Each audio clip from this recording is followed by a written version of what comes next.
what you want. Do we get a green light for the live stream? I don't know. I'll tell you. Don't worry about it. All right, Ricardo welcome was- back, everyone. I'll just let a few of you sit down. Hopefully the sandwiches are good. They seem to have gone down very well.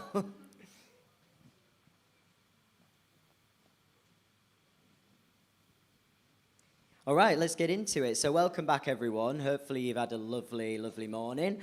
And I just want to say hello to everybody on the live stream as well that's joining us. I don't think it's live yet. It's not live yet, so I'm not It is still live. welcome. Oh, sorry, it is live. Hi.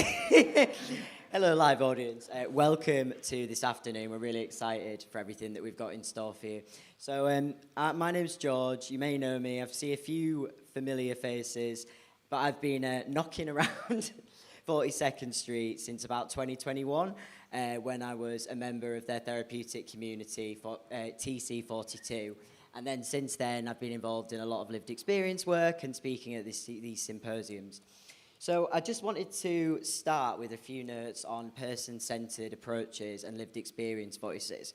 So 42nd Street is really unique as a service because they are absolutely insistent on young person-centered care, and they have an unwavering commitment to listening and embedding into practice lived experience voices and perspectives.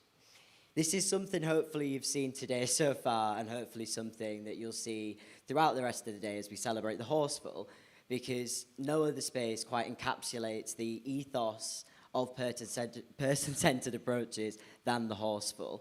It was created in response to the needs and the wishes of service users, which is obviously something that's fantastic and powerful, and hopefully you all realise how fantastic that is today as the day goes on. So why is this important? And what can services achieve by taking these kind of approaches? Well, I think it boils down for me to about three main benefits. And I think when these come together, we can find a really powerful and long-term option for support. Checking that I'm saying the right thing. So to start with, I think lived experience voices being listened to creates key opportunities for services to progress, to grow, to challenge, to adapt, and to learn. Too often we engage in services that are stuck in the past and they're not fit for purpose. And when there is a culture of accountability to evaluate and to grow, there is a resistance to commonplace around poor treatment that goes on unchecked. A culture of constant improvement is one of the key factors of 42nd Street, and I think it's something that we can probably all see today, and we will continue to see. Apparently that's my favourite line. I've said that a few times.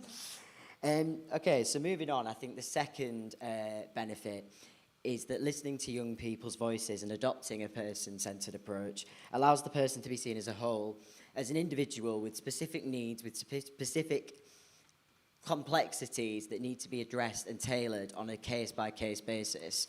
I'm speaking from experience that the one-size-fits-all kind of approach is often offered by most services. They just don't cut it. They just completely miss the mark. And they will continue not to work no matter how many times you put someone 13 times through CBT. And I always talk about this, but it creates an absolute revolving door where people are constantly in and out of services because they're not getting the care that they need. I always think of it as kind of like putting a plaster over a bullet hole and then be like, wait, you're infected. And the final benefit that I want to address is that I think these kind of approaches make engagement much easier.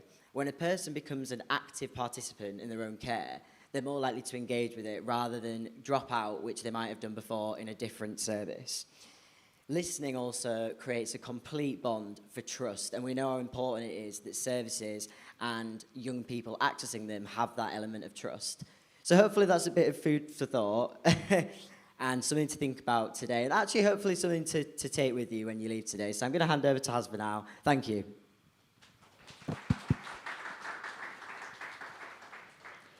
I've already introduced myself a couple of times, so apologies if you're hearing it for the third. But for the new people in the room and for those online, my name's Hafsa H. I'm an artist. I work out of a converted toilet in Burnage, and right now I'm doing an artist residency at the Horsfall. I've been at the Horsfall since I was 16, and I'm turning 20 in a month. Woo! trying to remember what I said this morning. What have you done at the Horsfall? What have I done at We got like the replay. The Horsefall represents someone taking a chance on me, and I'd like to see it replicated all over the country and then all over the world. Round of applause. So before we introduce our next people that are going to come on the stage, well, that was a really good description. Our next, I'd just like to remind everybody, both here and online, sometimes these kind of events and conversations can be really difficult and they can be quite triggering. And the main priority today is that we all keep well and we all take a minute if we need to. And there are 42nd Street members of staff who are going to wave now. I did not tell them they were going to wave. So if anybody does need to speak to them, that option is there. We're also going to take some comments from online as the day progresses, so do get your comments online in. And without further ado, I'd like to welcome Jet 42 to the stage, please.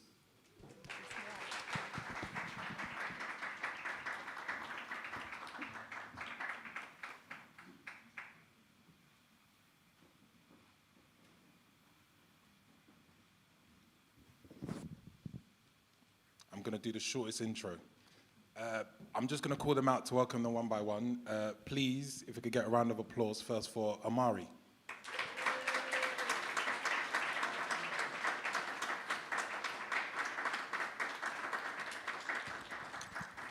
Then next we have Hayden.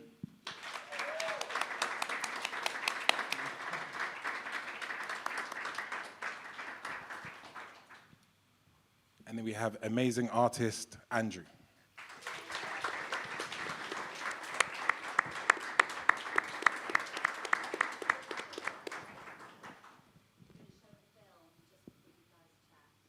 We're going to show a film just before we chat.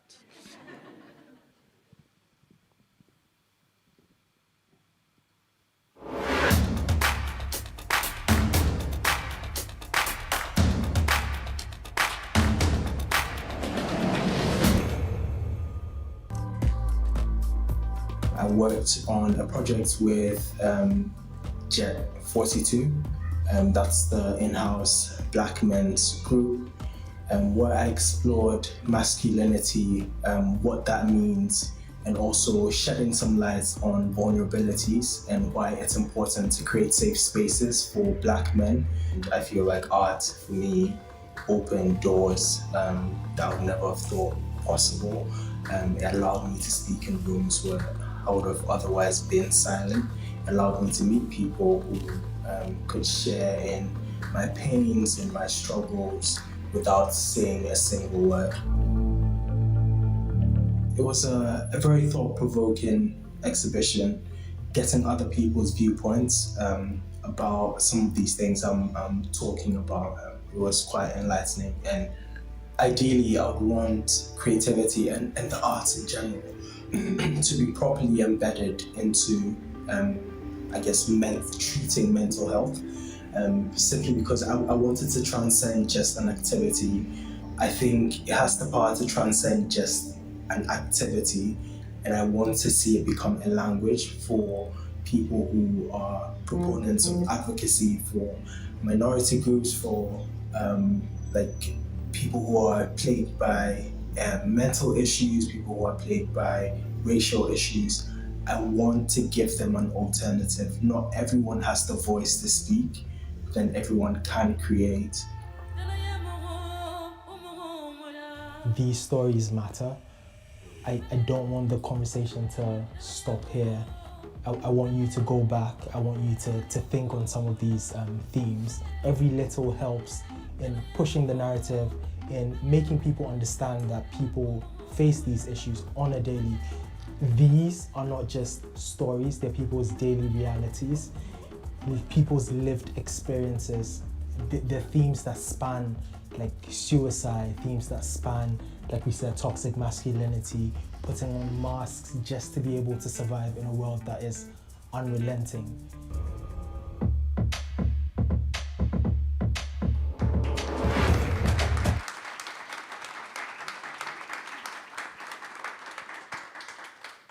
thank you very much and welcome everybody. I'm just going to get straight into it, but before I do that, my name is Samson, one of the group leads at Jet 42, before I introduce myself, along with my colleague Eric, who just couldn't be here today, but another great guy. I'm going to start with you, Omari, and you, Hayden. First, the question I want to ask you is if you just want to talk a little bit about Jet 42 and the importance of group work. So Jet 42, for those of you who don't know, is our young black men's group. I think it's 18 to 25? 16. 16, sorry. 16 to 25. And we meet every Wednesday. I don't know, I think people can look at it as being quite exclusionary because it is just for young black men, but I try to look at it the opposite way, as it's more of an inclusive space for people who, you know, can relate to you, have the same shared and lived experiences, and there's certain things that you can kind of just say and talk about in the group that just clicks with other people because there's that like-mindedness or because there's that shared experience that probably otherwise would take a lot more explaining to do, or sometimes you just won't be able to see eye to eye or understand certain things about each other. And I think it's important that it's all in a group because we do this thing called check-ins, and it usually takes 90% of the session, but for good reason. We all just come in, talk about how our week's been since the last Wednesday, and then everyone shares advice, questions, anything that they feel would help you to make sense of what's been going on, or even if it's just funny or anything that kind of, I don't know, it gives you more of a sense of belonging and somewhere where you feel like you can be unapologetically you and not be judged for it, and also have other people who seem to have your best interests at heart and who genuinely care for you to try help, huh? Sometimes, but yeah, try help you like make sense of what's going on. Yeah, I fully agree with this point. It's not just a place, it's the idea of Jet 42 that really keeps me, and I'm assuming Amari as well, definitely coming back. It's a space for, I'm going to say it how it is, everything that white people have to deal with, we have to deal with too, and more. It's just a fact of life. We have to deal with every problem, not to start a struggle battle, but we have to deal with every problem and more on top of that. Like, every year, for example, the NHS releases reports about how black people do not get the same level of care, and I can agree to that. I can personally testify that. Issues with police, everything like that. There's just certain things where if I talk to a doctor, anyone just in public, a white person about it, they're not going to understand it the same way that Eric and Samson can talk about their lived cultural experience. They understand what we're going through. So it's just a really good space to have, to be able to get things off your chest, be in a relatable environment. It's not about excluding white people. It's about being in a space where we can be understood, we can be heard. Being heard is so important, and a lot of the time, we are just not. Even for us to just be good, we have to do great things. Because one mistake, and you'll see it on the news nowadays, we'll get blamed for absolutely everything. So yeah, the group is just a space for us to be able to be ourselves, be with people who understand us, and just have somewhere for us to talk, to get things off our chest, to be us without having to be ashamed, and to create things, to create whatever we want. A lot of the time in the group, we'll plan out our year, and it evolves over time. People get ideas, people come to the group, and we'll all be like, oh yeah, wow, like a comic book right now is something we're working on. We'll find things that we all enjoy, do it together. Thank you both for speaking. Yeah, no, go on.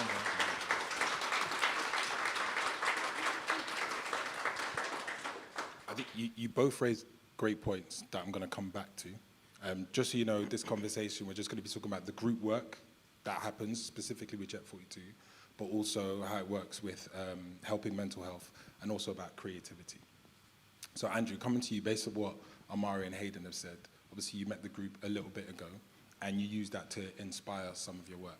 So I guess one of the questions to you that would be interesting to hear from your point of view is how has you meeting the group impacted not only the work, but anything you found out about yourself coming to such a group and being in such a space? Thanks for the question. I'll say working with Jet 42 has been insightful, to say the least. As an artist, you find a lot of the work you create is done in isolation.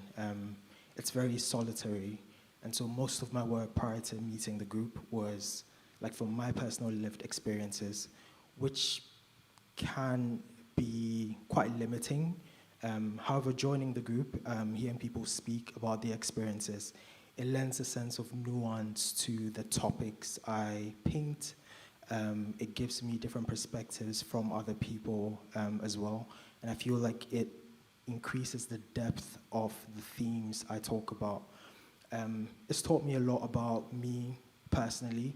It's shown me the value of storytelling as well. I find I'm more than just an artist. It's challenged my identity as an artist. I feel like a mouthpiece almost sometimes because I've been charged with other people's stories, other people who might not be able to like create the work I am creating, but their stories are equally as important. So I find myself having to talk about other people's experiences. It's also challenged me to listen a bit more. I find there's a lot more insight in listening to people talk and being as honest as possible in my representation of them. So I think a pivotal part of, my work is having an exhibition and having people come to the exhibition and talking about how they can identify with the work, because it means I have done a good job, I have listened, and I've been as honest and empathetic as possible. Thank you for that answer. Were you going to say something? I was going to ask another question. You sure? Yeah. You sure? Yeah. So I think, obviously, based on what you said, based on what you've all said, and I'm not going to pick who can answer this, I'm going to throw it out, and whoever it resonates with, go first. Why do you think it's important for spaces like Jet 42, 42nd Street to like cultivate a young black person, young black man's and people's experiences and creativity? Rock, paper, scissors. Rock, paper, scissors for it, yeah. Okay. I think it's important for groups like Jet 42s and stuff to cultivate our sort of creativity and self-expression, because I don't know, me personally anyway, as a young black man, I spent a lot of time being told what I'm going to be or how I'm going to turn out, and never really given the space for me to just figure it out myself. It was always, if you keep on acting like this, you're going to end up in prison, or if you keep on doing this, and that's going to happen. And I'm like 12, 13 at the time. I'm doing normal nonsense that, every kid at that age does. It doesn't mean I'm going to grow up to be a flipping gang leader and stuff like that. I'm just being a mischievous 13-year-old. But I think spaces like Jet 42s and stuff allow you to realize that that's a normal part of developing and growing up, is to make these sorts of mistakes. It doesn't define you as a person. So when there's work in the group done about, finding your sense of self, being able to express that creatively, whether that's through poetry, rap, comic books, art, even just speaking out loud and genuinely being honest about how you feel. Being honest with how you feel about other people allows you to be more honest with yourself. And I think it's just very, I don't know, for me personally, like Jet 42s has allowed me to, because I'm always, as you can see, I'm here with bright red hair, a bunch of piercings, tattoos and rings. We never noticed. I used to be a lot more in my shell, but I've realized that if I'm not free to express myself, I'm doing myself a disservice. I'm hiding away parts of myself in order to be more palatable to other people or in order to be perceived in a certain way, where stuff like that can really negatively affect your mental health. If you're always being a people pleaser or always feeling like you're not being true to yourself, you're never going to feel comfortable in your own skin. And I think being in the group and being around a lot of like-minded people, and even though there's a through line between all of us that we're all young black men, the range of experiences in the group, the range of experiences in the group lets me know that it's okay to be yourself and people will still love and care for you regardless. Like, there's people in the group who, you know, love anime, will write their own books and stuff like that, and there's people in the group that have no interest in that. And you'd never think that those two people would get along, but you see them in the group and they're like best buddies. And it's because everyone has that free space to be creative and be who they are and express themselves properly without having like, oh, you need to act like this, or you can't do that in case you're perceived in this way. So yeah, I think places like Jets and stuff like that are really integral, especially when you're growing up and going through your formative years, just to let you know that like, it's okay to be you. And if anything, it's the better choice. I think it was something that Eric said to me. He was there like, if you're like you're gonna end up being like Marmite to other people. They'll either love you or they hate you. But that was how it was gonna be in the end. You can only keep a mask on for so long before it slips. Like, I can try and people please and get along with people for 5, 10 years, but at some point, I'm gonna end up being my original self. And you're either gonna love me or hate me, or you might be somewhere in between. But it's best to just start doing that from young and find your people and find your tribe and express yourself freely sooner rather than later. Nice, yeah. Yeah, fully agree with that one. Do you want to talk a bit? Yeah, just to add on to it a little bit, I fully agree with him, yeah. But coming to the group, with Eric, our other group leader, he's a rapper, still raps a bit to this day. Samson's whole other business is a creative workspace. This brother loves anime. I couldn't care less for it, I'm gonna be honest. But that's not the point. The point is everyone can have a way of expressing themselves freely and openly at a group. It's a space where you don't have to be embarrassed because you like a certain thing because you're black. If I go and, if I'm just being honest here, if I go and tell people I like certain things, they're surprised a lot of it at the time, like, oh, black people shouldn't do this, black people shouldn't do that. You can talk about liking Hello Kitty, bro. Hey, yeah. I can like whatever I want at the group, and I can express myself in whatever way I want in the group, which is why it's a really helpful space just to be in there. For me, creativity is life. Life is created, creativity is life. They both go hand in hand with each other, so it's important to have a full life, you need to be creative.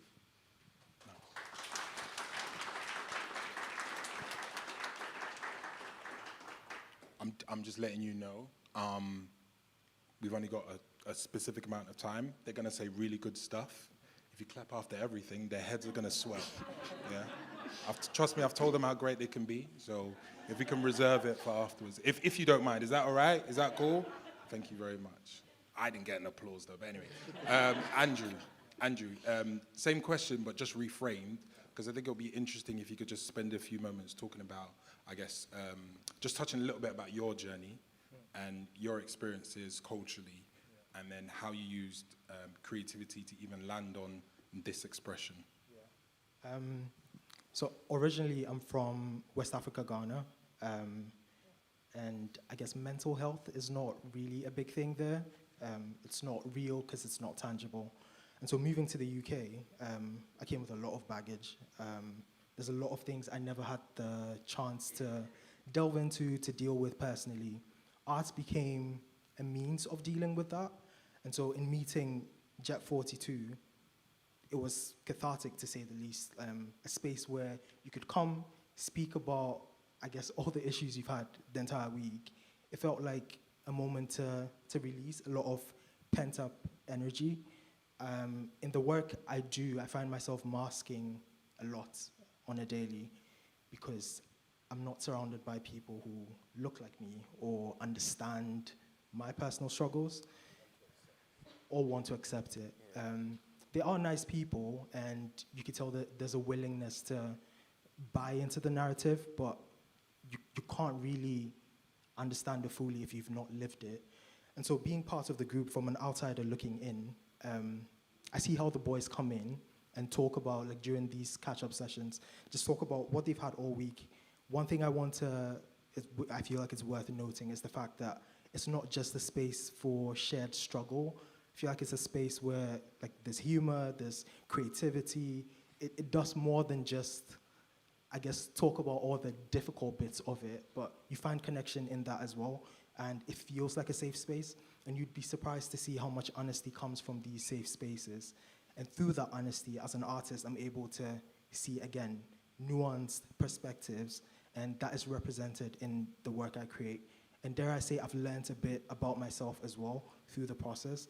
Hearing people talk about things that I thought were exclusive, peculiar experiences to me, I see people connect on that, and for me, that's like breathtaking to say the least, because I've never had a space to do that. I think in a world where black men are talked about rather than listened to, it helps to have like spaces like this. It's not just valuable, it's quite essential to make sure we create spaces like these where people can offload the trauma. Thank you for that. And thank you for not clapping, because I know you wanted to. So thank you. I appreciate you as well. I do think everything you said is interesting, and you know, a lot of the work that we do at Jet 42, Andrew does, Hayden does, Amari does, is deep-rooted in creativity. And then the angle of creativity we really focus on is that idea of communication, because I do think a lot of creativity comes or releases itself in some form of communication, whether that just be verbal or physical or an art form or I don't know, a music note, et cetera, and different other pieces. And in part, some of the things we discuss is even breaking down the idea of creativity. Is it just in the idea of like the art world? Whereas personally, like for me, this is like a personal opinion.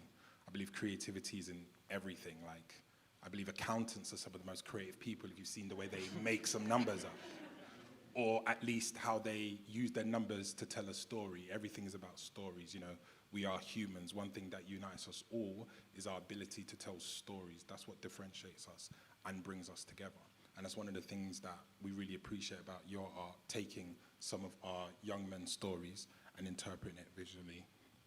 And as well, all of us sharing not only our shared experiences that are not so great, but also that are, yeah, exactly like that. And then, don't get me wrong, like Andrew was saying, the group is not created. We are not here to just be an echo chamber of negativity. The whole idea is, you know, in an ideal world, in a few years, these two will no longer be coming to the group. Not that they won't need it, but it'll be more of a want to be coming back. But they would have had all the tools that they need to exist in the world, and exist in the world that they want to create, because they now have the confidence and the skills to create the world that they want to be in, if that makes sense. You look like you want to say something before I ask a question. Yeah, no, I was just going to say definitely, like, I'll come to the group, like, just mad at the week. And by the end of it, I'll be smiling, I'll be laughing, I'll be making jokes. Not that these guys always appreciate, but yeah. Yesterday's was actually probably my best day. Yeah, and the reason I just want to say that before I ask another question is one of the things we found, like myself as one of the group leads along with Eric, and I learned this from Eric, was, you know, a lot of the time in our space and situation, we want to help people, and to help people sometimes you're asking them to open up, and in a way you're asking them to give something first, which means you're like taking something from them in a good way, but it's really important to give first. That's something that I've learned, that actually for me to attempt to help, I've got to give first and focus on what ways that I can help myself. So one of the big things we do, especially with Eric as well, myself, is give first, give our experiences, give what we're going through, and be as vulnerable as possible first, so they can be just as comfortable to give themselves, so we can all have that, you know, peer-to-peer support, you know. Sometimes some of the things these lot say are... Nah, I'll yeah, leave it there. but- Most of the times, some of the things that you say and create are amazing. Yeah, nah. Seeing other, especially Eric and Samson, just seeing them really open up and seeing that that's okay to do really did help, especially in your first few sessions when you're like particularly nervous. But they'll let you know like stuff about their life. Like Eric, he'll tell us about his life, his son. It's just really nice to be able to form a connection, and just know that it might not be all right now, but it can get there. Seeing someone who looks like you, who can get there, even with stuff that they've got going on in their life, you can always still see yourself in the group leads of Eric and Samson and just see a better place to be. Thank you very much. In the essence of time, we're going to go through final thoughts. You two, I'm going to let you two freestyle, but I've got a question for your final thought. Just if you want to just talk about the importance that you feel, the importance of you being able to use your art form to express. Why is that important to you? And why do you think it's important for people to either express their own or be given a space to cultivate and create their own expression and then be allowed to do that? I think selfishly, first and foremost, it's served as an outlet for my emotions. Obviously, prior to, again, meeting the group, prior to painting about the things I was feeling, I was very recluse, kept a lot to myself, melancholic, angry all the time. It served as a release for me, being able to communicate my feelings and other people's feelings. That has been validating as well. Like, I came for a few of the sessions to be able to make the paintings, and I hear people talk about stuff that are very real to me, and I haven't heard it said out loud, but seeing people articulate the same things you're thinking or feeling, whether it's in the present or you felt before, it puts you in a position where you feel like, I'm not crazy, I wasn't going through this by myself. So firstly, it served as an outlet to let my emotions out. I think it's important to allow people to creatively express themselves. Not everyone can sit on stage and, I guess, talk about their feelings or sit in a group and feel comfortable to share, but everyone can create in one form or another.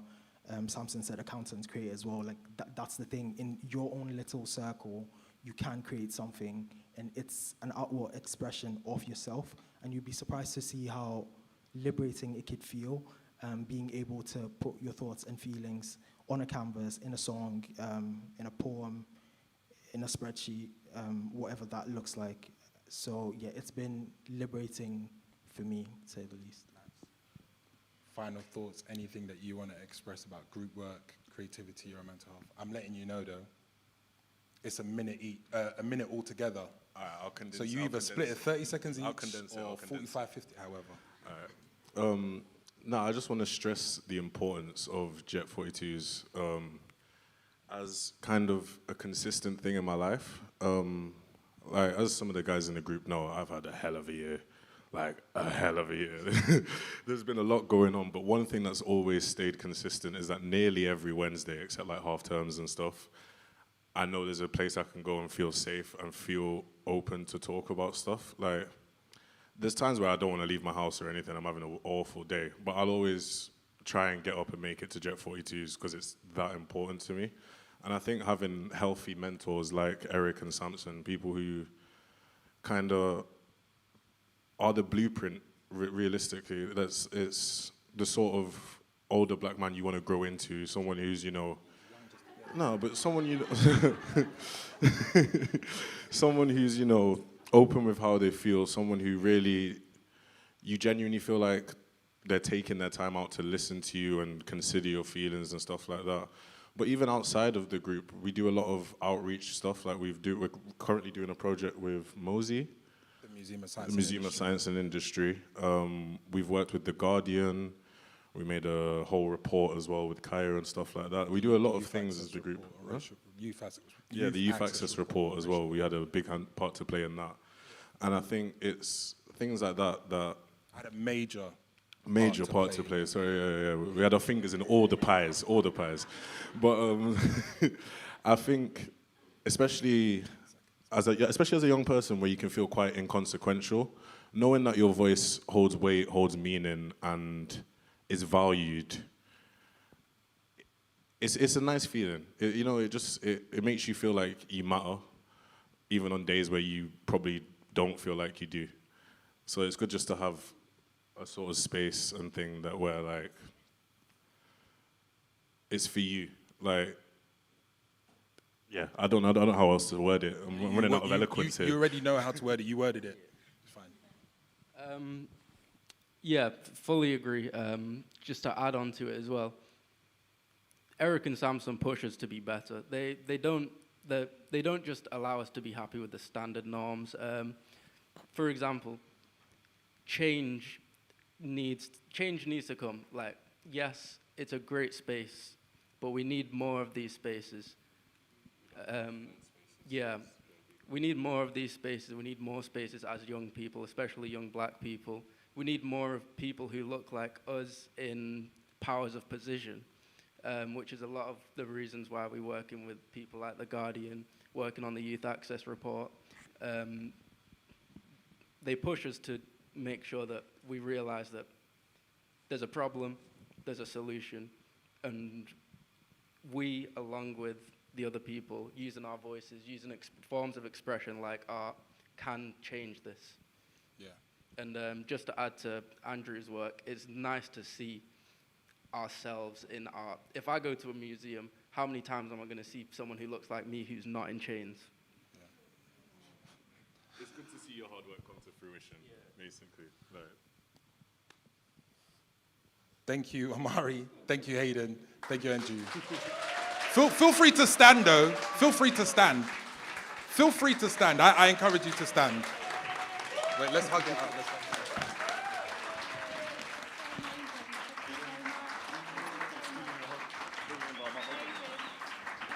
Oh, amazing, it's amazing. Bring it in, I'm a hug. Yeah, oh, amazing. I've got to do this segue, and I'm doing that thing that I do where I get a bit overwhelmed and have a tendency for my eyes to water. But anyway, that was, oh God, so powerful, so humble, and just a privilege to be able to listen to you and learn from you. Thank you so much. I'm going to be saved my tears, but we're going to go into a quick film, and then I'm going to hand back over to George. Okay, thank you.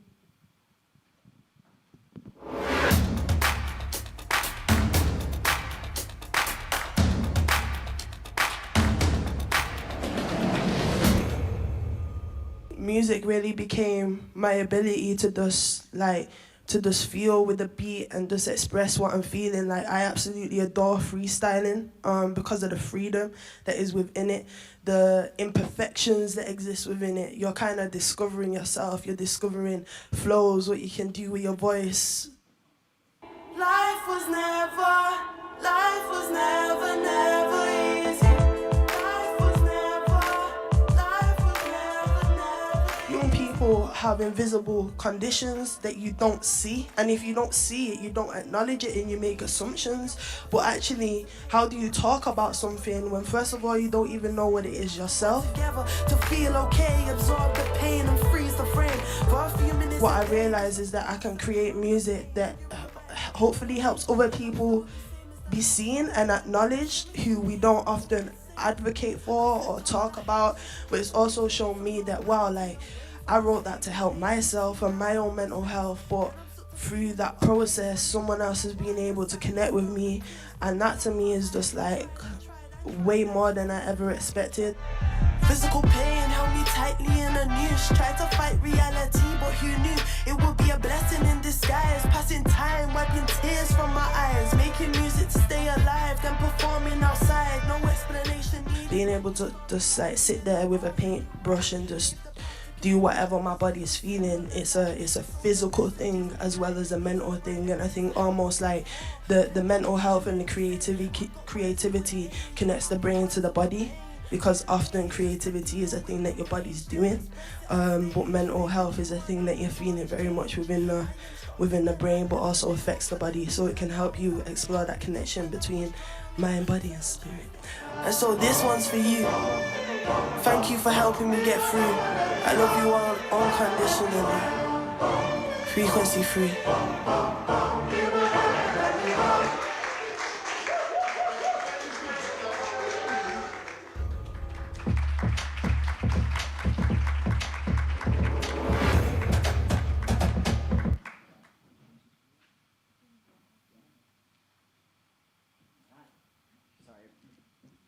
We were deciding who gets to invite the really exciting panelists. All right, so I'd like to welcome our panelists to the stage now. So we have Caroline, Sally, Wang Lee, Councillor Robin Smith, and Rob. So a round of applause, please, everybody.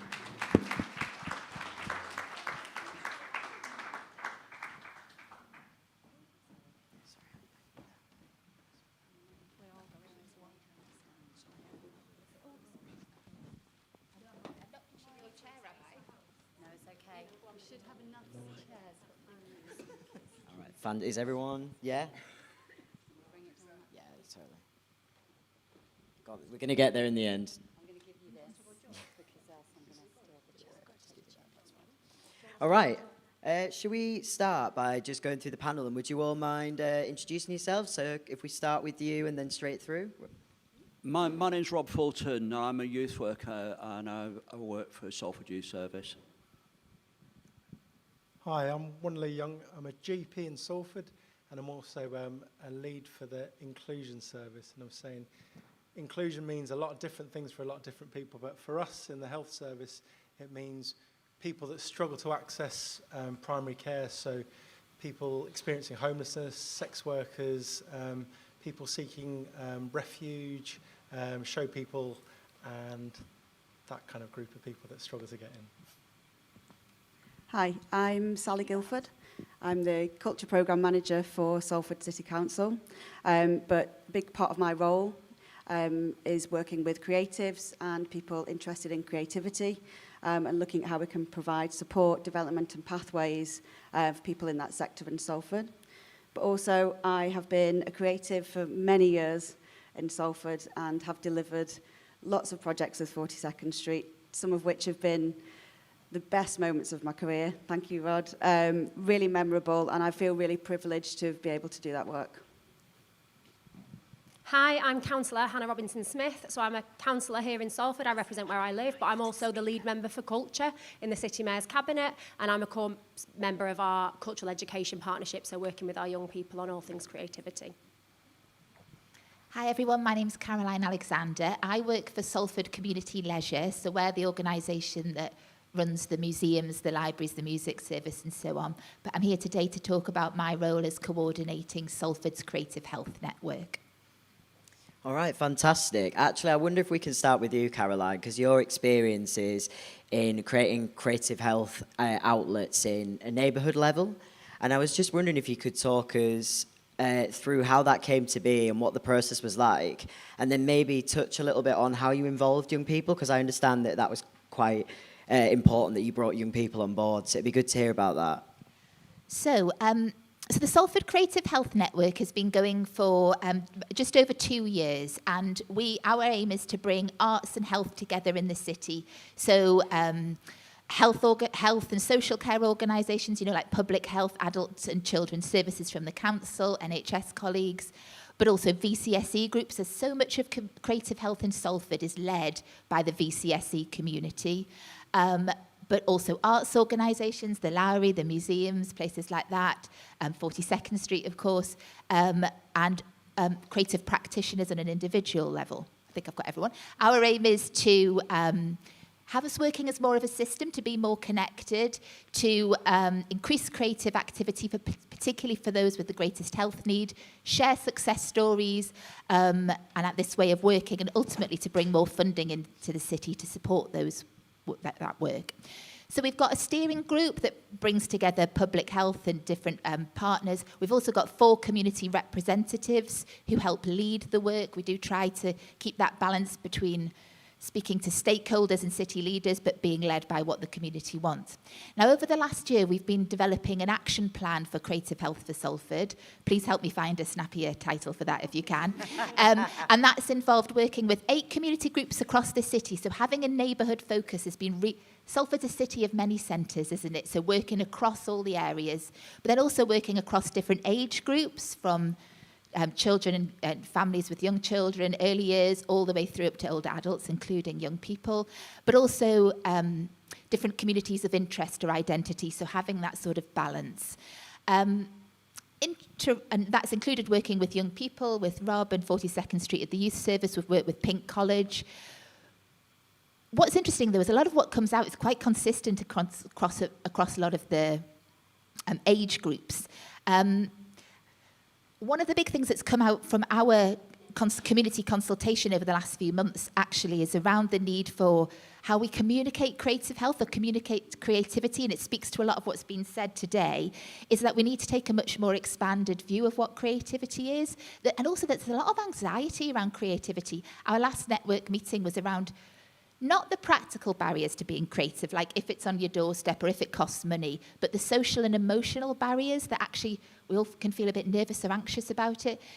It makes us feel silly or vulnerable, or we were told we were no good at it at school and all those sorts of things. So we are trying to we've got an event on the 18th of June at Salford University where we're doing a zine making workshop, sort of reviewing all the community feedback that we've had around what we need to do in Salford. And a lot of that is around how we change, how you address those ideas, those social and emotional barriers to being creative. And there's something that happens when you go to high school where you're told you're crap at art and it switches off for you and you switch off for you. And a lot of what we're looking at is how we address that. One thing that we do particularly want to do is, and I think this is something you'll talk about, is going into schools and making sure young people know that creativity is there's a career option for them in Salford. But also what we want to do is go into schools and say, if you're rubbish at art or you think you're rubbish at art, like creativity is like a health behaviour, how you keep that going. But anyway, I'll stop rattling on. No, the health behaviour bit's really interesting. I've never heard someone kind of phrase it like that, so that's really cool. Do you want to ask a question? Thank you. So this is for Hannah and Caroline. What were the main challenges and how have you overcome them, especially in meeting young people's needs? Yes, I'll speak on behalf of our Cultural Education Partnership a little bit. So we spent a year doing community consultation with children and young people, with the people who raise them, their grown-ups, their carers, the youth service, colleagues who work with them, to ask them what their sort of concerns and challenges were, because a lot of what we do in Salford is rooted in community voice. We really try to do genuine co-production with our residents, no matter their age, but particularly our children and young people. And a lot of what they said were the challenges they faced are similar to things Caroline's just said. We've got 5 strands to our Players Powerful strategy. One of them was mental health. One of them was about CPD for the staff who work with them. One was about confidence, which is exactly what Caroline's just said. So we've put in place a sort of strategic plan with addressing all those kind of 5 strategies to look at the things that young people told us were those challenges. And we're really trying to put council money behind it, put resources behind it, and make sure we're meeting the needs that young people have told us are there, meeting those gaps that they told us are there, not doing to people, but doing it with and for and in line with the things that they've told us they want and need. So the Cultural Education Partnership is going into schools and running CPD. Start Inspiring Minds, one of our amazing VCFSC organisations, has been running a project in a couple of schools, all focused on mental health and creativity for well-being. Interacting and relating with our creative health network too, that I'm sure Caroline can build on what I'm saying, but there's been a lot of sort of structural and longer term problems that are much harder to address than our 3-year plan, but we're really, really trying to be evidence-led in what we do and really trying to put the voice of people at the centre. Our culture strategy in Salford is called Suprema Lex, which comes from our city's Latin motto, but that's Salus Populi Suprema Lex means the welfare of the people is the highest law, and our culture strategy is called Suprema Lex, and it has 5 strands and people at the centre, and it really is community voice that we want to embed in everything that we do. I think my biggest sort of concern is connecting with people. Sometimes the community work that we've done, we've been connecting with local groups across the city, and I suppose my anxiety is for those young people who aren't connected into those groups yet, who maybe are isolated or at home or maybe even out at school or outside the school service. So it's like how we reach and connect with those people. We've got and one thing I'd say is we're recruiting for community representatives to join the Creative Health Steering Group at the minute. You are paid to attend those meetings, and one of those roles is for a young person. So if you are interested in joining the Salford Creative Health Network as a community representative leading that work, then please get in touch.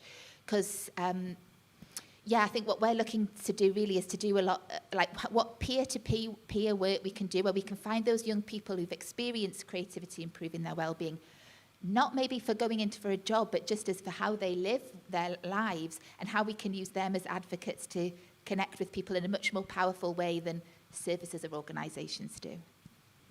Right. Fantastic. We had a really successful project where young people interviewed other young people. So they went out and found the young people, whether that was at school, on the street, at home, wherever. So young people talking to young people, you get a much better response because they'll tell you what they really think about it.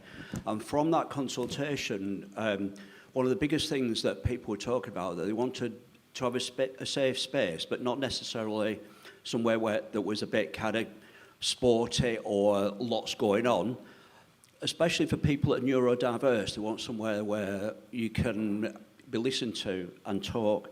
And we took that on board, and that's why part of the project that we did was photography, which you can see around here.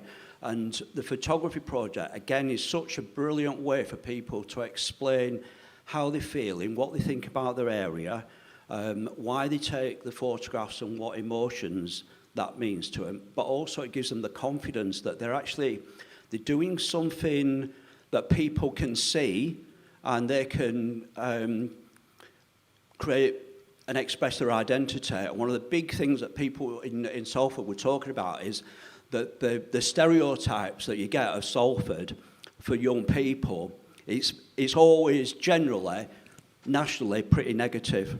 And then you've got people that don't have that space or chance to express themselves. And we're so lucky in Salford that we've had support from politicians and local councillors to keep a youth service together. And a lot of what we do is one-to-one key work, where we go into schools, we get referrals that come from police, early help, social workers, but we need the groups to bring people into, so that it's not just people that are referred in. Everybody has got an opportunity to express themselves and socialise and be listened to with trusted adults. Yeah, that's fantastic. I think it reminded me quite a bit of what I was getting at earlier. And I've got to say, it does inspire a little bit of hope hearing these voices, because a lot of the time, I think people in here and maybe online will have experienced that that's not really the case. So this is really promising. And it reminded me a little bit there of active participation and engagement. And then again, I think it brings in what I was talking about in terms of adaptability, in terms of growth and evaluation. So yeah, some really good points there. I was actually wondering if we could bring Sally in on this. Earlier we were talking about strategy, and I was just wondering what kind of strategic challenges you faced in your role. Could you talk us through them? Yeah, absolutely. It's not one thing, as you can imagine. It's a combination of lots of different things. So one of the biggest challenges is kind of systems that don't naturally kind of line up. You can see, obviously, there's a lot of work happening, but it's how do we connect everybody? How is everybody talking to each other? That connectivity is a really important thing, but it takes time. You know, it's sustained engagement, it's developing work, and it doesn't happen overnight. But we can see that is happening now. But, you know, over the past couple of years, as the different groups have developed, you know, that those connections are building more and more. Another challenge is we constantly hear from young people about access. So, you know, they might not be able to engage in work, and that might be to do with affordability, you know, transport, confidence, even to attend things. So the way we've started to tackle that is, okay, how do we take our work out into the different neighbourhoods, out into the different communities to engage with people? And also, it's the issue with the creative workforce as well. A lot of the people, practitioners, facilitators, creatives who are delivering this work, they need to be supported. You know, we need to offer them development. There's kind of short-term contracts, inconsistent earning, those kind of things that we really need to address to support the whole ecosystem. Yeah, that's a really good overview. Thank you for that. Mm-hmm. Do you want to ask the next question? This is for Wanley. At a time when many young people are facing increasing mental health challenges, How can creative health approaches help them not only cope, but develop a stronger sense of identity, belonging, and hope for the future? Brilliant, thank you. That's a really good question, really deep, I like it.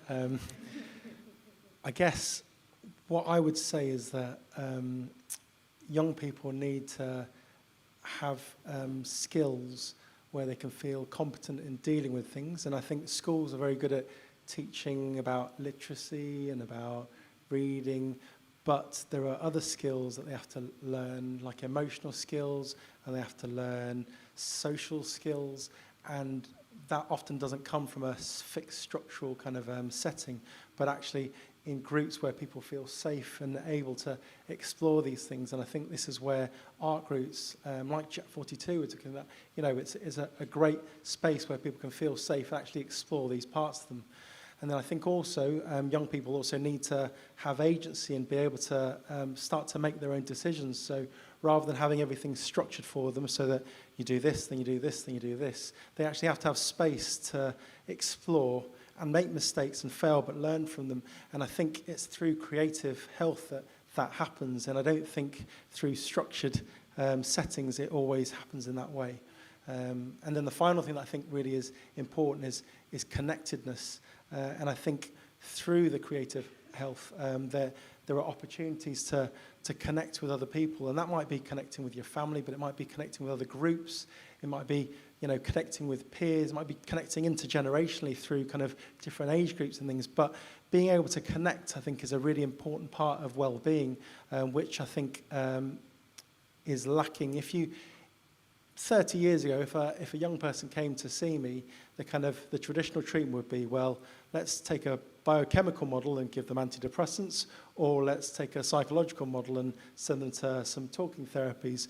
But it was very limited to that. Whereas, you know, with the creative health as a means to kind of explore, there's a whole range and a whole set of tools that people can access, where people might struggle to articulate in words, but when they have the creative means to express themselves, suddenly they can have this release where they can actually speak their mind, or it might be not be speaking, it might be kind of musically saying things or visually saying things, but the creative arts is our haven. There's so much to be gained from it, and I think so much of the time it's been put on the voluntary sector to pick up on all of this and offer all of this, but I think it should be brought into the mainstream, and I think that's why it's really great working in Salford, because Salford does really try and engage and pick up on these things, which I don't see done as much in other councils and things, so I'm a big fan of Salford.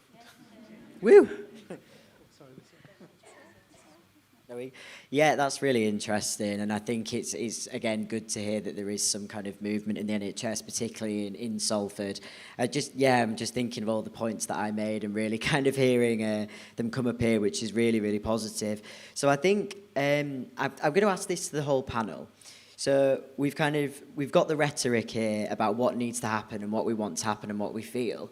What do you feel that you need to progress to the next level and turn that into action? Because I'm very aware that, you know, and sorry, I have, you know, said earlier, like, services aren't good. Sorry about that. Bad experience. But what do you need to get it to the next level and to kind of correct that within the community and within the NHS for yourself? Whoever wants to start, I'm happy with. For me, find ways to pay young people so that young people can work in youth centres or community groups or alongside workers who are already experienced. That question came up this morning. It's quite easy for young people to get involved and give ideas and understanding to adults, but pay them. Don't just say you can have a pizza. Can I have a pizza though? Is there pizza? Is there pizza? I think from my point of view, I think in this room, I think we're speaking with a lot of like-minded people. But for me, I think co-production is the real thing that we need to kind of take forwards. And I see it so much in the health service where things are done to people, and we design kind of services and processes, and then afterwards there might be well, should we just ask someone what you think of this, rather than actually from the start having them help to design this and create so it's meaningful and it will be used and it will be engaged. And vast amounts of money can be spent into things that just aren't really fit for purpose because young people aren't going to use them because it just doesn't make sense to them. And I think, I know that Salford Council are really good with the co-production, but from the NHS side, I think they could do a lot more work with really building in that co-production side. Yeah, just to build on that a little bit on I can't speak, on what both of these have just said. So we do really value social innovation and co-production in Salford, and the council's tried to be quite innovative in the way that we utilise it. And in our SEP, in our cultural education partnership, for example, we have a paid youth co-chair who is paid to support us in our meetings and be that youth voice.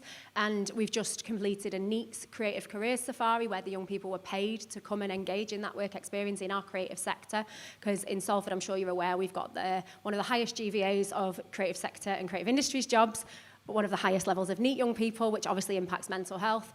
So we've been doing some really, really serious work and paying our young people to be part of those projects, to engage and, again, to just feel believed in. A little bit about what Rob said before, having a safe space, having people who genuinely believe in you. Our facilitators on that project were absolutely incredible. They were told by youth justice service workers, social workers, you'll be lucky to get them kids in through the front door, let alone through the 10 weeks of that programme. And I attended the finale, and every single child had come every single week because they genuinely felt believed in, they enjoyed the programme. The programme was built around their voice and responded really proactively to the things they were telling the facilitators on a weekly basis.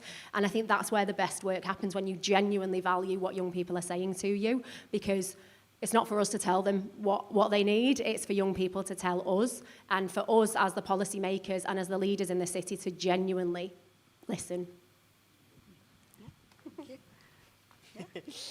No one's clapping, whoops. That's like the third time I've done that, by the way. I don't know if anybody saw, I kept having to like put my hands down. I was like a pantomime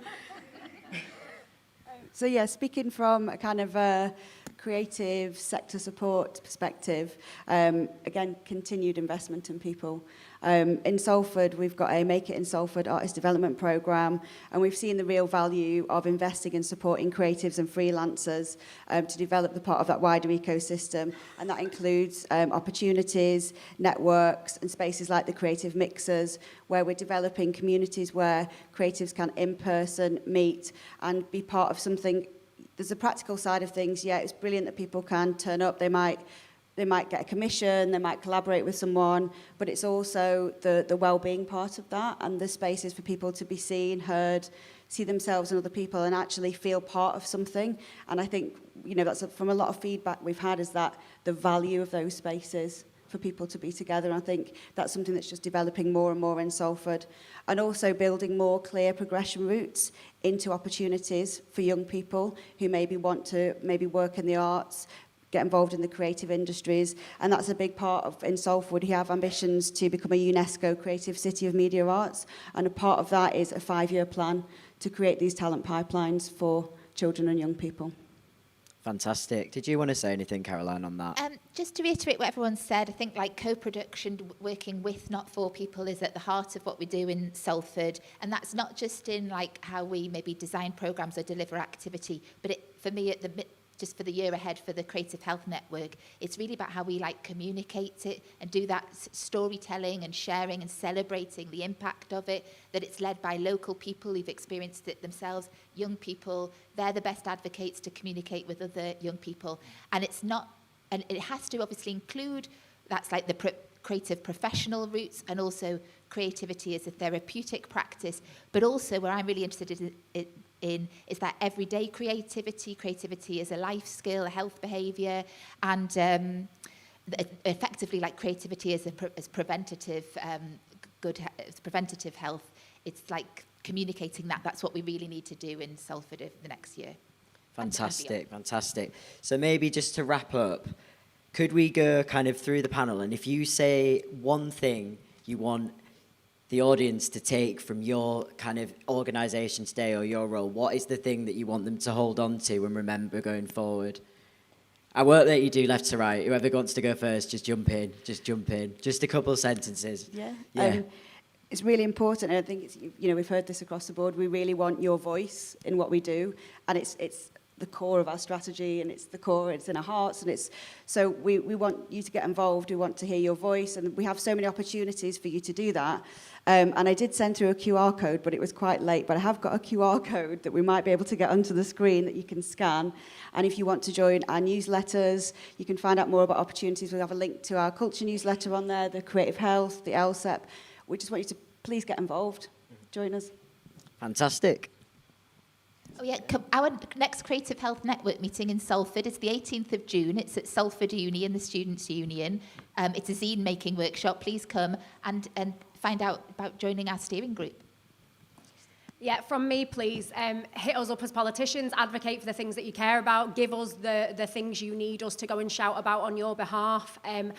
There's lots of things that Salford Council does that are very progressive, and they're not always in line with things national government are wanting to do, and we're quite happy to be those rabble-rousers and go and cause issues and give elbows to our MP friends. So please do just hit us up and get involved and share what you want and you need for us to go and shout for you. I suppose, speaking from primary care, I would say use us, come to us, don't be afraid to kind of talk to us. And if you have a bad experience in the health service, you just go again and find someone else, because we're all different, and hopefully you'll get that connection with the right person that can help advocate, support you, and do the things you need. I think it takes a long time to get things moving, and it takes people caring and phoning people up, and if they miss, it's all right to come along again. And needs people coordinating to make that happen with young people, because they feel like if they miss something, oh, I don't want to go again. And you need people, young people as well, phoning them up, and little message groups maybe that are moderated so that other people are saying, oh, come on, it was good, it was good. So for me, don't underestimate the amount of time it takes, because it does take a long time. Yep. Amazing. Thank you so much to our panellists. Another round of applause.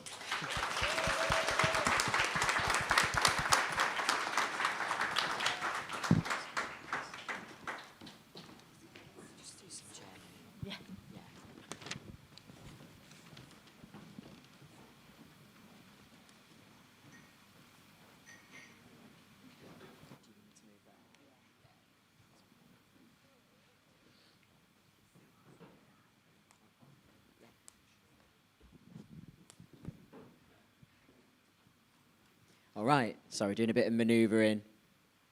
So it's going to be cinema time again, not with the lights, but sorry, and not with the recliners, clearly. But we're trying our best. So there's now going to be another short film, so let's go for it, let's enjoy.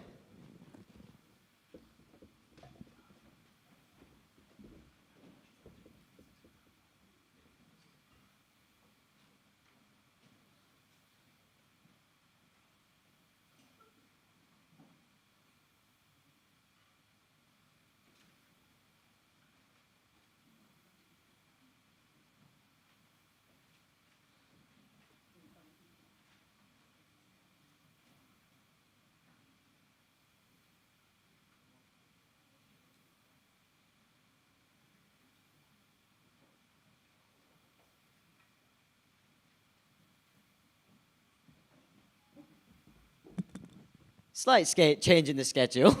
Welcome back. We will be watching the film, but it's been moved. So we've got somebody very, very special coming up next. And I am slightly biased because she is my lovely, lovely, lovely friend. Yeah, and we have worked together a few times, and we were actually in our therapeutic community together, and I'm very proud of her. So just wanted to say that before I read her full introduction. So Kat has taken many roles within 42nd Street. Somebody's described it as sitting in many different seats. They had a revelation at our Symposium 2 years ago, and since then has been exploring what they need from the creative process, both in terms of processing, but also in terms of learning and developing their knowledge around mental health and creativity.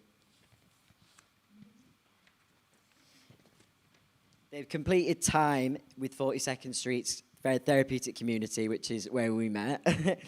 an internship, a placement, and is an artist in resident at the Horsfall. They've also run training for staff on dissociation and recently completed their degree, literally as of today. Congratulations.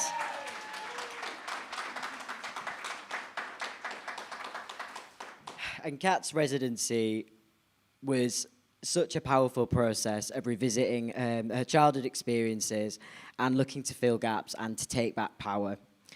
This resulted in a short film, which we will be seeing later, an interactive exhibition, which made one of the rooms in the Horsfall into a bedroom of play, magic, and exploration, and it was fantastic, by the way, Kat.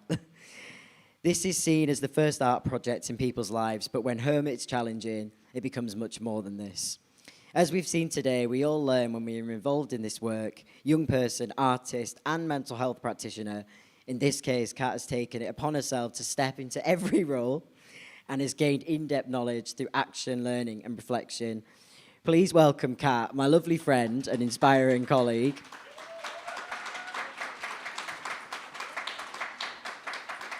And also we've got Rod, who everybody knows. Also, yes. And Karina, we've switched the people on the panel. So here is Karina. She's also here. All right, okay. So we've got a few things to talk about. We're going to talk a little bit about the triangle model of support. And the first question is for Kat. So we've talked about the triangle, and it supports young people in gaining increased benefits for creativity in a safe and self-directed way. The triangle is the support 42nd Street often starts with, and in your case, Kat, you have taken up the role of artist and mental health practitioner. Your work, you've learned so much from your work. How do you reflect on this process, wearing so many different hats? Don't put me in a box, put me in a triangle. Part of my exhibition was, so I've made visuals. This is how I see the world. So it's a triangle, but it's also a den. So part of my exhibition was being a child. The main reason I did this was for that inner child. She's really scared right now, but she's so proud of me for being brave. Bravery is so important. I just learned the importance of using my voice. I've been given a voice, and I'm going to use it. And I'm terrified, but I'm going to do it anyway. Woo!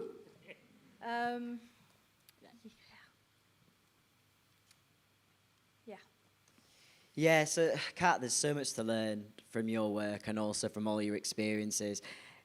What would you say are kind of the key talking points, if I ask you now, the key learning points, and what would you like other services and professionals and also other young people to take away from that?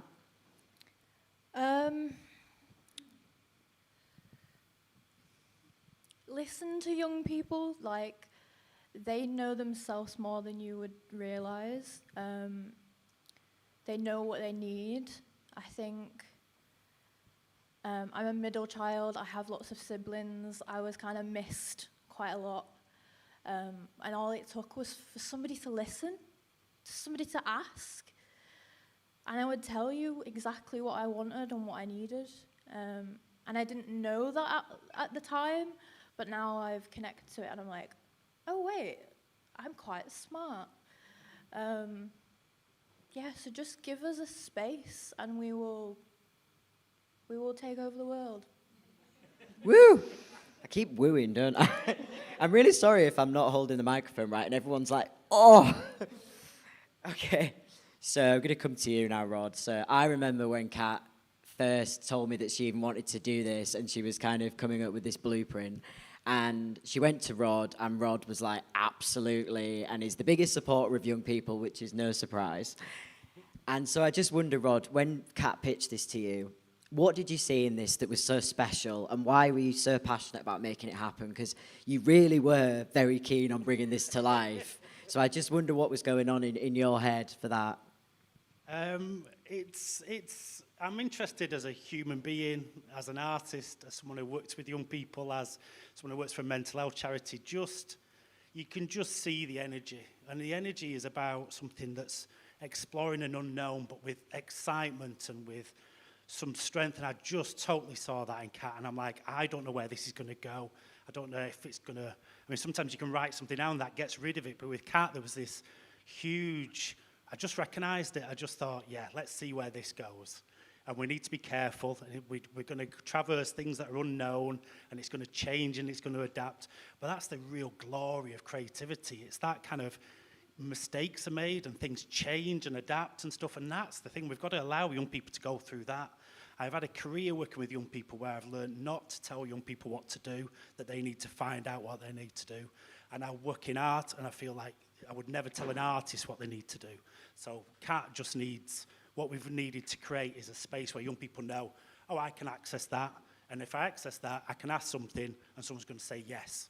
And then that's the richness of this offer, is that just having that. I'm so privileged to work alongside other human beings, the young, other human beings, other artists, and for them to explore all this wonderful stuff that's available through creativity for themselves. And what happens with it, it becomes a gift. But I think that initial thing with Kat, I was just so fascinated. She kind of, almost like she'd come back from the symposium gone, oh, I've learned a language and I want to use it now. And it was quite spiritual almost. We used to have check-ins, and it was a real privileged and sacred space to be with Kat, as she was so brave to kind of unpick a life and then decide how to put it together and how to reach out to others. So yeah, it's what I absolutely live for. It was an absolute privilege, and I've said that, I think, every time I see Kat, I said it was such a privilege to be part of this in some way. So yeah, I'm very grateful to you. Do you know what? Every year I say I'm not going to get emotional, and every year I do. And this is on camera. Anyway, Rod, that was very, very, very moving, and I completely concur everything that you've said.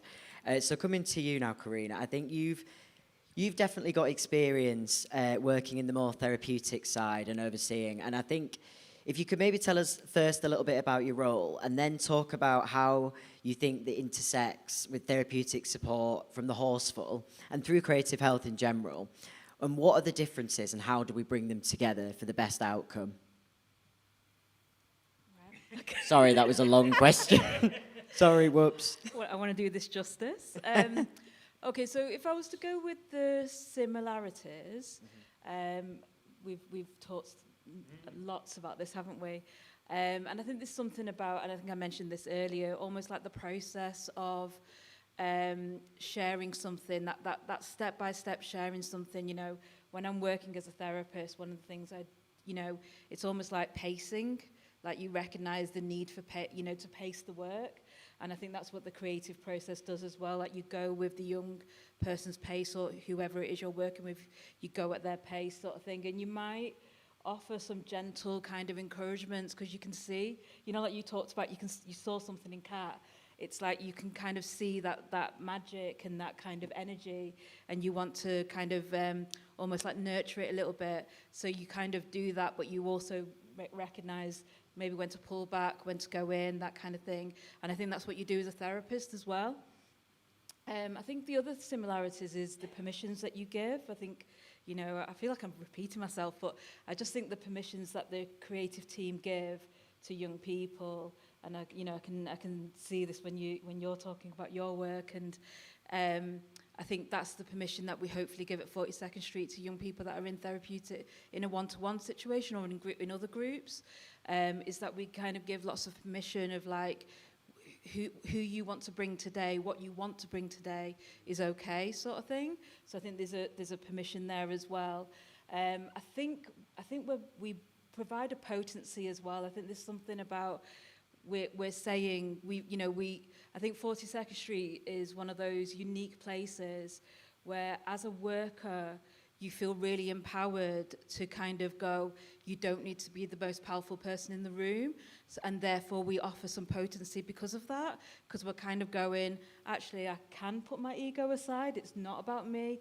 I don't have to be right. I can play with this and stuff like that. So it's like almost like 42nd Street has offered this culture that kind of goes like, play with mental health, play with theory, play with creativity, and I think that's really beautiful. So I think they're the similarities. what I think is probably different is, and I think, you know, this has been mentioned quite kind of numerous times now, is I think there's something about language where, and I can only speak for myself as a therapist, is like I definitely lean more towards tell me, so use language. And I think what the creative team can offer is you don't have to do this through talking. You can do this through, you know, manipulating clay, or, you know, and I think about the piece of work where the young person put loads of white paper all over the Horsfall and kind of just, you know, put, you know, drums and paint and, you know, put all the words that have been said to them all over the, you know, and kind of through paint it. And it was like a real expression of that anger of like, how dare you? And I just don't think like that the therapeutic process maybe allows that in the same way. And I think that's where creativity can really shine, I think, beyond one-to-one work. But I've worked with young people where I'm supporting them and they're in the creative process, and it's been beautiful to kind of see that those journeys. But I've also worked with young people where I've kind of gone, right, we're at the end of support. You know, what do you think about the creative offer, and kind of, you know, put them in Rod and G's hands and kind of go and flourish there. And I've seen them like deliver workshops and, you know, create videos, and it's just amazing to see, because it's almost like you see a different aspect of that young person sometimes.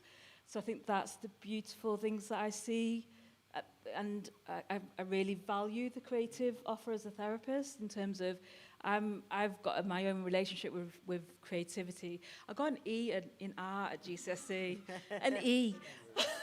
And it was such a judgment. And I remember just kind of switching off that creative side of me. And but I feel like someone said it before about creativity's everywhere. And I just think, actually, yeah, I'm you know, you can find it in everywhere. And I think that's some of the things that we've learnt through Horsfall. So thank you. Yeah, good answer. You did well. No, I think that's really interesting, and it kind of touches again on that holistic support, doesn't it? And I think that is something that you do get at 42nd Street, and obviously there is a kind of a push from our panellists to kind of move that into other areas as well.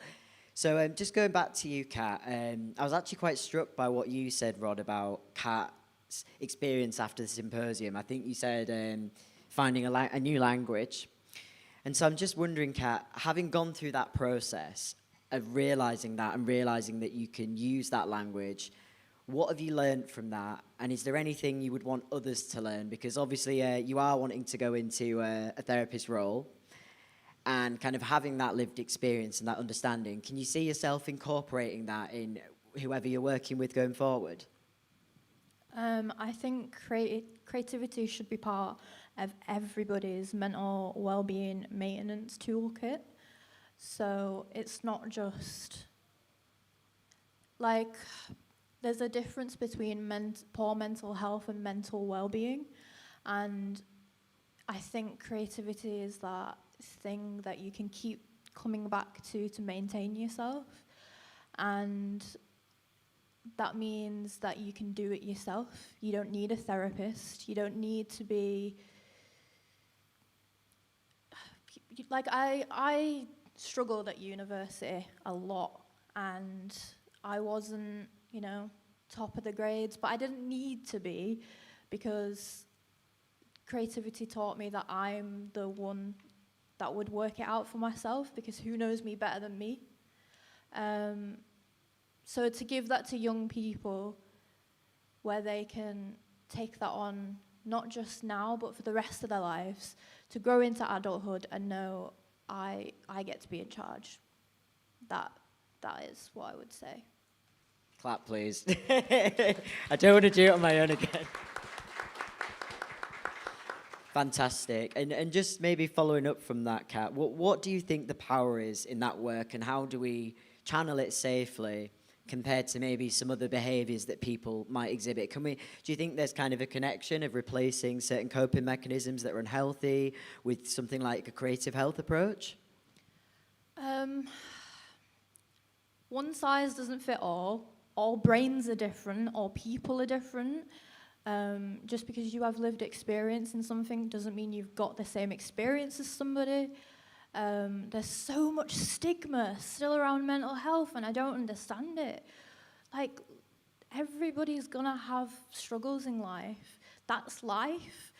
But to just be honest with each other, that's how we connect, that's how we love, that's how we show empathy, that's how we listen, and just be brave to get it wrong, but try anyway.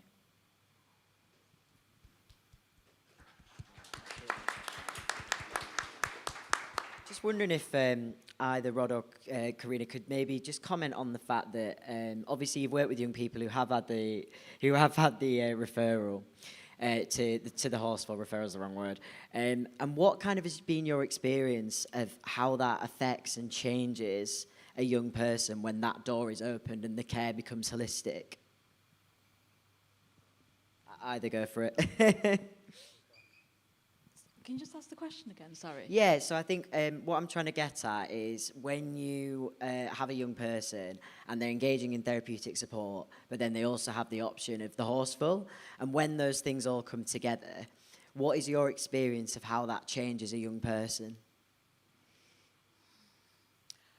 I think I've seen a young person go from being in a room and using words to what they've wanted to share being so much bigger and so much more about them kind of going, I want to give you this, but I'm just thinking about like Frequency, the video from Frequency where she was like, this is about me, but it can also connect with other young people. And I think it's almost like seeing something bigger than yourself. I think in one-to-one, you're kind of delving internally, and there's something about when young people share for others as well. So it becomes almost like you're sharing in a community that you don't even know what community might be engaging with it, but you just know that people may be touched in various different ways. I think about your work, Kat, there's almost like, I went into that room in the middle floor, and it's like young people or anyone, I remember going in there and going, oh my God, this is a bit like my head sort of thing. And, and it's that kind of, the fantastical element to it, and you can take what you want. So it's almost like, it's gone from the individual to community and wanting to impact on others as well. So I'd say that's one of the things I've seen. But I've seen young people just, I don't know, it's like there's a coming alive that I just don't see in one-to-one that I see in the creative process. I don't know, it's the best way I can put it is almost like you're like peacocking, is that all right? Is that an appropriate word? We'll go with it. But like kind of just really kind of like, I don't know, it's like, yeah, it just feels like John Wayne, kind of. No. Yeah, I don't want to say John Wayne, but but there's just, just the kind of, I don't know, it's, they're walking different, they're holding themselves different. Yeah. There's just something that I see that comes alive, and it's beautiful to see that. That's such powerful insight. Thank you so much. And then just before we wrap up, Rod, maybe do you have a comment on the progression that you see of people? Totally. I mean, it's. I've come to this work after working with young people in various different services and offers and opportunities, and many of them face difficult challenges in their lives. And the creative space is just that open, vulnerable space. It just creates that, because we don't know any more than each other. I talked to Hafsa. I'd been making art for, God knows, 30-odd years, but we have the same conversations and go, oh, what if I do this? Is that going to change this? Or, I'm not sure about this. What do you think? And it just levels that, and it's so open, because we don't really know. Most artists don't really know what the significance of the work is till years later. If you read about artists, they are just like us. They're just the same. They've not got this huge talent. They're still trying to work it out. I mean, Frank Orbach was painting into his 90s. Someone said, why do you still paint? He said, because I don't know what's going to happen. It's this hugely open space, and it's scary, but if we work together, we can really make some amazing stuff. And I think all the pieces reach out. I mean, Kat's piece came from a very personal place, but ended up reaching others. And I think that's the wonderful thing about showing work. It's connection, and we've seen that with lots of our work. So yeah, so thank you. Thank you. That was a great panel. Oh, honestly, I always enjoy it. Right, can we give another big round of applause for our panelists, please?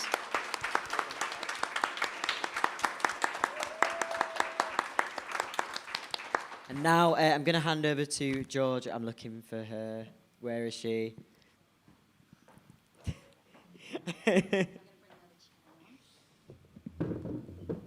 Oh, anticipation.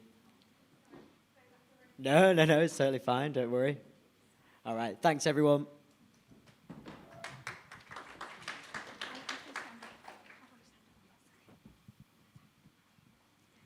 Thank you for the introduction. Hello, I'm Georgia. My pronouns are she, her. I work at 42nd Street as both a youth worker, group worker, fill-in person for many different things. But most importantly for today, I work in Career Street, which is our new employment programme. And I'm a peer consultant, so it's my job to talk to young people, find out what they need from employment, what support they haven't had, what support they would like. Mostly try not to be like a job centre as part of our job. But today I have some lovely people coming to join us to talk about their journey, their creativity, how they use that creativity in work, how working in the creative space feels. And yeah, we're going to ask them some lovely questions today. So is everyone here? Yeah. So we have, so if everyone wants to come up. So we have Thomas, Amy, Louise, and Fraser. Are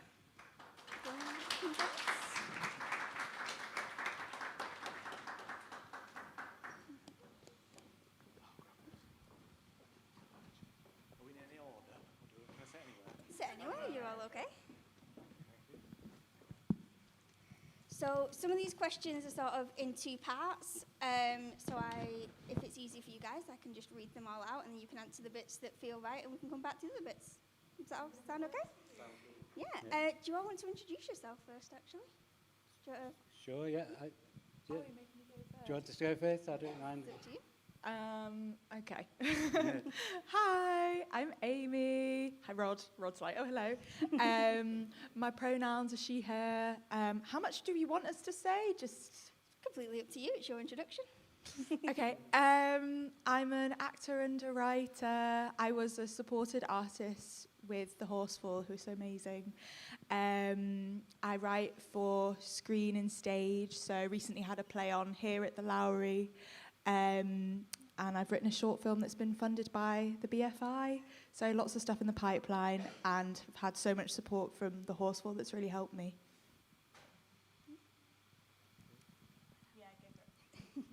Hi everyone, I'm Louise. I was up earlier and I'm back again now. I'm head of creative engagement at home. Afternoon, everyone. I think I did make a slight cameo earlier with Yes Drama. My name is Fraser Thomas. I work here at the Lowry. I'm in the learning and engagement team. I run an employability program called the Yes Program, which is youth employability and skills. I'll tell a bit more later on. Brilliant. Hi everyone, I'm Thomas Crossley. I work on the Career Street project. I largely work one-to-one with young people, but I'm involved in the whole project, and I'll tell you a bit more about it as we go. Yeah, perfect. So the first question is for Amy. So could you please tell us about your play, The To-Do List? And as a working artist, how could mental health services better support you? Yeah, thank you. Such a good question. So when I became an artist in residence with the Horsfall, they basically just said, you can have space, we're going to give you a bit of money every month, you can use our studios, we'll support you, make whatever you want, you don't have to make anything if you don't want to, we'll still pay you and everything. So the pressure was really taken off. And I'd just come back from doing a run of a show at Edinburgh Fringe. I'd done 25 performances back to back, and I was really, really drained. Less than a year earlier, my dad died unexpectedly, and so did my grandmother 3 months later, so it just really affected my mental health. It was also my first year out of university, so kind of entering with like my foundation very much affected and destroyed, and trying to go into a very uncertain industry was just really, really challenging. So I got my residency at just such a great time because I was just so drained. Being an artist, you kind of constantly have to be churning out work to a certain quality. You always have to be thinking about where's your next job, how are you going to get paid if you're doing this, what are the other jobs you've got to do to pay if your artistic jobs aren't paying, and then you've got to live up to your own expectations and the expectations of other people. So when I was with the Horsfall, I thought of writing an experimental play called To-Do Lists, which is about productivity obsession and being a young person who's ambitious but also maybe trying to deal with a lot. And what is our relationship with creativity in paper and making, and how does that change as we get older and as we maybe get a bit more ground down? And yeah, it was just such a healing experience. Rod was so supportive, G was so supportive. Being in the Horsfall as a space, it's just the most beautiful, warm environment that's been designed for young people. And they allowed me to make a show in a way I'd never been able to make before, which is I knew I was supported regardless of the outcome. And it was about the process and not the product, which for so long in these industries, you're always seen as, I am a product. So yeah, it was very special. And now that play is going to Edinburgh Fringe. It's going to be on at the Pleasance. And we have a fundraiser link if anyone wants to donate. Rod will share. But yeah. Oh, thanks, Rod. And yeah, I wouldn't have got there without the Horsfall. Amazing, just amazing. Like, it sounds an amazing play, and congratulations for Edinburgh Fringe. Would you like to talk a little bit more about maybe how mental health services could have better helped you, or maybe in a more creative way, or was there any creative programs that you found really helped your mental health that you'd like to share with other people? Yeah, definitely. Sorry, I feel like I just gave too much context and not much on the mental health. I think first of all, mental health services often don't really know what to do with young people, is my impression. And this kind of support I had was, here's some medication, won't tell you the side effects or anything, and, off you go. I didn't really want to do NHS counselling just because the waiting list is so long. So I kind of started to do things through creativity. So I obviously was part of the Horsfall, and I did an arts activism collective group called Barmy Army that Horsfall also were partnered on, which was a weekly session of doing creative work with young people who had mental health problems. And it gave me a sense of purpose, it gave me an outlet, it gave me like wonderful new friends. And I think that's why creativity in mental health is so important, because we need a means of expression and also an outlet for maybe the emotions that we have. It can also be a great way to socialize and meet other people, which is a healer in and of itself. And the Horsfall is just really does such an incredible job of combining mental health services and integrating creativity into them. Thank you very much. Thank you. So the next question is for Louise. As someone who works within a cultural venue, what would you like to see as support for young people navigating employment opportunities?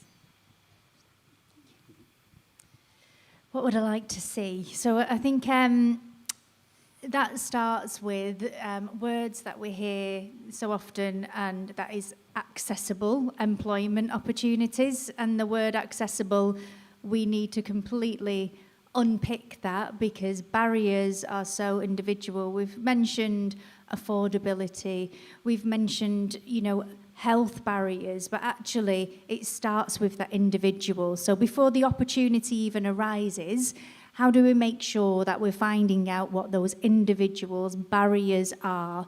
And there's probably work that needs to be done way before the opportunity. I'd love to see all cultural organisations building an accessible employment programme that reaches the young people that are furthest from opportunity. So that means at home, we deliver 5 paid interns for being paid. That was something that I was really keen to bring in, and that's why it's only 5, but one of them we're able to extend now to a year. because it has to be paid. We can't be expecting wonderful, brilliant young people who are going to be the future people who are leading these organisations to be working at the beginning for nothing. So paid internships, paid employment opportunities, more in-depth, more long-term, more cross-departmental. So I feel I split over two organisations when I'm talking about employment opportunities, as I used to be here, didn't I, Fraser? I'm working really closely with the brilliant Fraser and the brilliant Youth Employability programme. But we have to look at who we're not reaching with employment. We can put these opportunities out, and every time we do at home, we have lots and lots of applicants. But actually, how are we reaching those furthest from opportunity? How are we working with those young people, again, that see or don't see themselves in a cultural space, that don't believe that these jobs are for them? So the actual journey of employment, it isn't just, oh yeah, let's tick a box and create employment opportunities. It starts with going out and working with young people that are not coming to you, that are creative but are not accessing those creative opportunities. So I'd love to see cultural organisations making sure that they are creating the opportunities that are truly accessible, but we are working to create pathways for those that are furthest from opportunity. And also, within an organisation, it's very often, as Fraser will know, it's the learning and engagement teams that lead any young people's programmes, any young people's opportunities. But when you're in a cultural organisation such as the Lowry or as Home, that crosses many departments, a strong finance department, a big development department, marketing. I would love to see organisations open up, so again, the culture of youth threads through every department. We are upskilling everybody across the organisations to make sure they know how to support young people, what needs to be in place, because otherwise the capacity of the learning and engagement teams, who will always, we're preaching to the converted, we need to be preaching to everybody else. You know, we're in this room together who are all striving to make positive change for young people and create pathways, but actually we need to be speaking to everybody else. How do we get everybody on board with creating opportunities for young people to thrive? So let's keep shouting for it. Thank you. So thank you for that, and it sounds like you're doing amazing work at home. You know, 42nd Street does some amazing things at home as well. It's a lovely organisation. So the next one is for Fraser. Could you tell us a little bit about the Lowry employment work and what young people have been telling you about finding sustainable employment? So as Louise did mention, it's really interesting me. Louise used to be my boss, so it's really interesting. We used to say it. It's been running a number of years here. So just for a bit of context, the YES programme is for young people 13 to 25 living in Salford who are not in education, employment or training. And we basically create, employability opportunities in and around the building at different levels. So we've got real light touch stuff. If people want to just come for a bit of a building tour, have a look around, find out about different career pathways. It's just a nice, easy entry point. Or just offer coming to a brew, meet me, acclimatise to the environment, just so they can see what they're stepping into. We have weekly workshops, which people can get involved in. Yes Drama, who you saw earlier, is kind of a spin-off from that. So it's using creativity, but I suppose to build up those skills. A lot of YES programme is about work readiness. So we get young people who are kind of that little bit step before, who a bit of a crossroads. They don't really know what they want to do. Who does, frankly? We talk a lot about motivation as opposed to dream job and what you want to do, because I think that's a really hard question. I find it hard, even now. But actually talking about recognising your skills and motivation and building your professional persona, really. And then alongside that, kind of the backbone of the programme, we do work placements in and around the building. Different from your time, Louise, they are now paid as well. Funnily enough, we mentioned some Creative Careers programme earlier, and it's because there is other stuff out there, actually, yeah. That incentive really, it keys young people up for work, and it really does work. So, yeah, we've introduced that as well, which has been really successful so far. And they come on placement for about 10 weeks. And again, the nature of the young people we get, it tends to be very high anxiety, very low confidence, low self-esteem. So it's about stepping them in gradually rather than just going full throttle. So it's usually like 1 day a week over 10 weeks. But they do get a choice, because I do think autonomy is very important in this whole process, because we really want to build people up to be confident to make decisions. And we have luckily here, it's really embedded within the organisation, that ethos of supporting young people. So all departments are on board. So if people want, they can spend time with our marketing team. A bit of technical backstage if someone wants to find out about what it's like working alongside shows. But then we've got catering, we've got a whole working kitchen here. It's nice, it's not just about necessarily the creative roles, it's about work in general. But they can spend time in our galleries. With us in learning engagement, we have people attached to workshops. So yeah, we try and find as many opportunities as we can. And then within that, there's all the wraparound support as well, and pastoral support, because I think it's been mentioned many times before, it's different for different people, what their needs are and what they need to get out of this. We talk about want and need a lot. Yes, to give you a bit of an overview of the YES programme. And then the second part of your question, totally forgot. So the second part is, what are young people telling you about finding and sustaining employment? Again, it's about work readiness, because we get them at just that stage before. But there's a real fear of failure, because I think it's really difficult now to fail in private. It's all very public, it's all captured a lot, so it's quite challenging. So it's just, again, about trying to empower young people to feel confident to make their own choices, and it's, I suppose, take risks. But yeah, it can be quite overwhelming a bit at the moment, is the feedback that we get. Yeah. I definitely think we've had similar feedback of things not really being private, and it feels like a lot of stress for young people. Yeah. Yeah. Yeah, it sounds amazing. I've met some young people who have gone through your programme and really enjoyed it, actually. So That's great. Thank you. We have someone in the building today. She's been working up in galleries. And similar situation, really. It's really cool. That's amazing. And the last one's for Thomas. But if you would like to answer the second half as well, it's up for anyone. So could you tell us a little bit about Career Street at 42nd Street?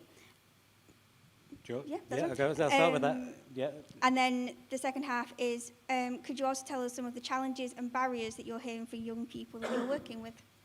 Sure, yeah. So Career Street is a 2-year pilot project funded by the People's Health Trust. We are working to deliver an IPS model employment support program.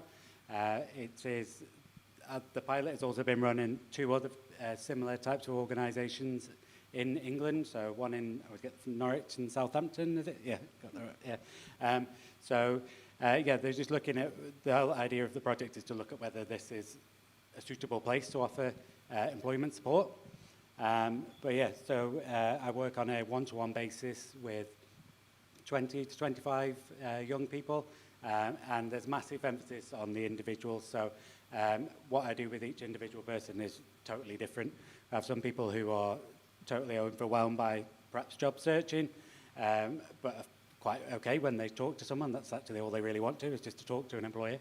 And then you have other people who are quite okay with the written work, but then terrified by the idea of 3 people sat in front of them asking them questions. So we'll do some work around that. At the moment, with the start of the project, it's largely about helping people into work, but a huge part of it is around helping people to sustain work and stay in it. With finding work, getting the job can just be the start of a challenge. Like you might not know, you never really know what you're getting into until you actually get there. So it's a really key and a real important difference from traditional approaches, is that we stick with people for as long as they need it once they're in a job as well. Tackle with everything. Yeah. And then the second half, which is open for anyone else. Could you tell us some of the challenges and barriers that you're hearing from young people that you've been working with? Sure. So if I go first for that one, that's okay. So there's a really, it actually came from a different project, but there's a really good poster at the back which is available to purchase. It says, "I just want to live and work in this city. Let me." And that, it's that in a nutshell. People just want their chance to have a shot. They just want to be able to have a go. They just get fed up of being treated as a number, treated as an application, and not given their chance to have a go, feeling dehumanized by it and isolated by it. So in getting ready for this, and true to 42nd Street way of approaching things, a couple of really important things that people have said to me recently is I've actually lost track of how many people have said something in the variation of "I just want to be seen as a person." Over half have said that. I wish I could just talk to them instead of being hit by a horrendous AI bot before you can even get anywhere near possibly maybe getting an interview. So many people just want to be remembered as an individual. I'm a person. Don't forget that, is what a lot of them are saying. And then another area is to realise how consuming being stuck and unemployed is. It doesn't, obviously, the time when you're looking for work and getting rejections is really wounded. But for people who are stuck in that, I had an individual who articulated really succinctly where they said, "My whole life is limited. It's not just work. I can't pay my bills at home. I can't afford my clothes. I don't have a social life. What are holidays?" Like everything, if you're stuck in trying to find work, everything is on hold. You can't do anything until you get that job. People don't quite realise it. There's no sort of day off from it, because even if you do manage to get to a party that somebody says, "I'll pay your bus fare or whatever to get there," someone will say, "What have you been doing all week?" And then you'll go, either struggling, you mentioned topic goes to work, or you say, "I've not been doing anything because I haven't got any money." So yeah, that comes up a lot. And just a key that I want to say as well is that one of the things that I've just noticed that we obviously support people with mental health conditions and people with mental health experience into finding work, and we're promoting inclusive work. But a key thing I want to emphasise as well is there's a lot of practices and a lot of things going on at the moment that whether you've got a history of mental illness, if you keep going, that they can cause a mental illness, they're that damaging to mental health. So I think, hopefully we're going to be using Career Street to share some young people's voices just to get so people are aware of quite how damaging it can be to be in that situation. Thank you for that. I think we've got maybe a minute left, so I'm just wondering if anyone has any last comments? When we're just talking about challenges for young people, just one that a conversation that I feel like has been repeated for years with Fraser and repeated recently was just the challenges again when we're striving to pay young people, but a lot of the young people that we're trying to reach might be neat young people in receipt of benefits, and it completely skews everything. So actually, they often can't access the opportunity because external frameworks don't allow them to take this pay because they can't live on benefits. They're struggling on benefits. The pay isn't enough to tilt it. So there's actually challenges that are external and internal because that reflects on employment legislation and everything else. So there's challenges that are out of our control that keep repeating, because we were having that conversation years ago about how can we pay a young person to do something without it actually impacting, and it can be really negatively impacting, losing the home, losing everything. Yeah. So yeah, that's I think a core challenge that we have to acknowledge and hopefully work together to make difference. Yeah. So I just want to say thank you to everyone on the panel. Please check out Amy's work. If any of you have any employment opportunities, we would all love to hear them. And yeah, thank you for listening. Thank you for your time.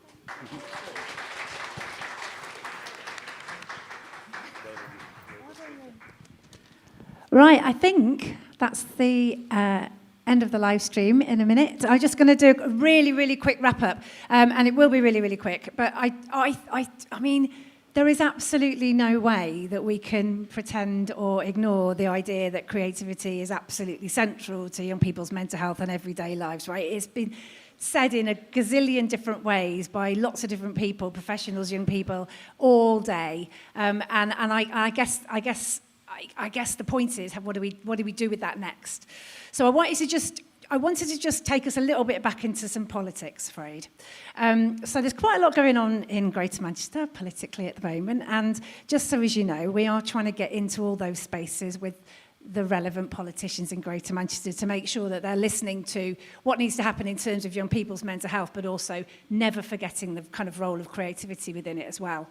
But I also just wanted to we've tried to sort of structure the day a little bit because there's quite a lot going on in the mental health world at the moment. So you would perhaps have seen that there's been a kind of whole review, this Milburn review around employment and young people and mental health and illness. What we're trying to do is make sure that the creative industries are in those discussions as well, because that's really, really important. There is lots of stuff going on around what needs to happen in schools and education and mental health support teams and all the rest of it. So we need to make sure that the voices and the messages that young people have been telling us all day go into those conversations. And then the other one, which is a real point in time, and I just really implore you to take the messages from today into, there is a prevalence review at the moment being conducted, led by Peter Fonagy, who is an amazing guy. And I can really feel that people are beginning to understand that mental health support for young people does not have to be all around a diagnosis and a threshold, or a not diagnosis and a threshold. It can be, and is, and all the young people that have spoken today, much more complex than that, and sits in the middle, and is to do with what's going on in young people's lives and how they are being able to be able to process that, which sometimes manifests itself in what could be seen as diagnosable mental health issues, but is often just needing some support to cope. And the creativity and the arts, and actually the way that we've described it here, which is about listening to young people, giving them agency, autonomy, making sure that they have decisions in the choices that are made about them, not with them, not for them. All of those things that we've heard about young people is what we need to feed into the prevalence review, because it is just possible that in the next few months, we might see a shift where people start to really understand that we need investment in that space for young people if we want to ensure that they have the best futures that are possible for them. So I just wanted to leave you with that, really, a kind of call to action. If you're not in a position to do it yourselves, please contact us and we'll see if we can do it on your behalf. But the final word is just to say a huge thank you to everybody that's spoken today, particularly in the live stream, particularly to Hafsa and George and Georgia for doing the presenting so beautifully and much better than I would have done, or any adults that I know would have done. So thank you so much for that. Thank you for all the speakers that spoke today so eloquently. I wanted to say a massive thank you to Ricardo and to Lou and to Chips as well, who've done all the tech behind the scenes. And to say onwards and upwards, and keep listening to young people, because that's the most important thing. Thank you.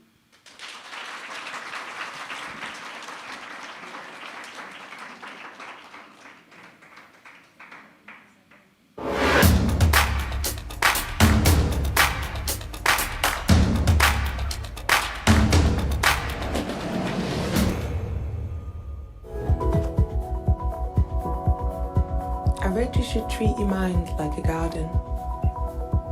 Tend to it. Pull up the weeds. Sift your hands through the soil and make it a place you can put down roots.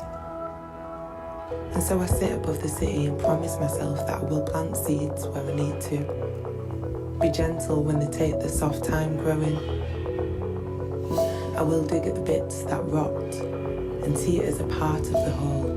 An act of kindness rather than a failure to be fixed. I will water this life. Make a mind that is overrun with small things turned into ranunculus. Accept and tend to the memories that bite. Let myself open and close with the changing light.